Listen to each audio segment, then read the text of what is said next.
আসসালামু আলাইকুম। হায়রে বিদেশ, সারাদিন ডিউটি করে আসার পরে এখন রাতেবেলা রান্না করতেছি, তাও পাহাড়ের মধ্যে। যাই হোক, এটা মজা করে রান্না করতেছি, কারণ কোম্পানি আমাদের খাবার দেয়, আমাদের রান্না করা লাগে না। তারপরেও মাছ সপ্তাহে মাত্র 1 থেকে 2 দিন দেয়, আর বাদ বাকি দিনগুলাই তো মাংস দেয়। এই জন্য হঠাৎ করে, যেহেতু আমরা বাঙালি, হঠাৎ করে মাছ খাইতে ইচ্ছা করছে। সাথে আমাদের সাথে এক নোয়াখালী আছে, বজরা বাজারে জাকির আছে। তো সাইড থেকে বললো যে ভাই আজকে রুই মাছ খাইতে হবে।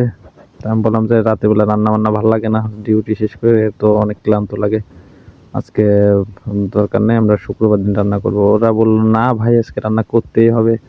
ডিউটি শেষ করে এসেই দেখি মাছ কিনে নিয়ে চলে আসছে, রুই মাছ। পরে রুই নিয়ে বসে কাটাকুটো করে বাকরির মধ্যে নিয়ে পুরা পাহাড়ে গেলাম। বাইরে, ক্যাম্পের বাইরে পাহাড় আছে, পাহাড়ের চিপায় গিয়ে রান্না করলাম, কারণ ওখানে একটু বাতাস কম লাগে পাহাড়ের নিচে।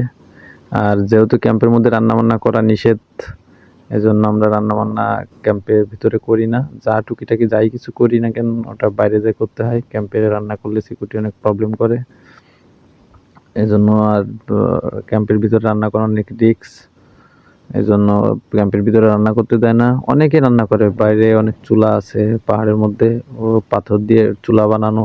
আর আমরা লাকড়ি এগুলা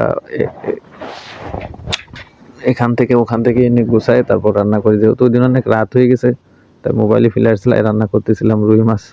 ভালোই রান্না করছে নোয়াখালী। ও নোয়াখালী পুরা তো আগুন, নোয়াখালীরা যেখানে যায় পুরাটাই সব ওরা দখলে নিয়ে নেয়। কোথা থেকে কি কি কি যা যা লাগবে সবগুলা ম্যানেজ